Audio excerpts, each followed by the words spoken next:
শয়তানের আরো একটি বড় পথ কি?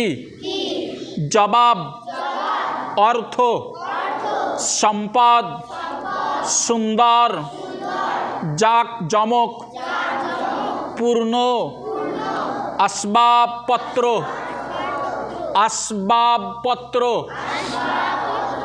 পোশাক, পরিচ্ছন্ন গৃহ ইত্যাদি পছন্দ করা।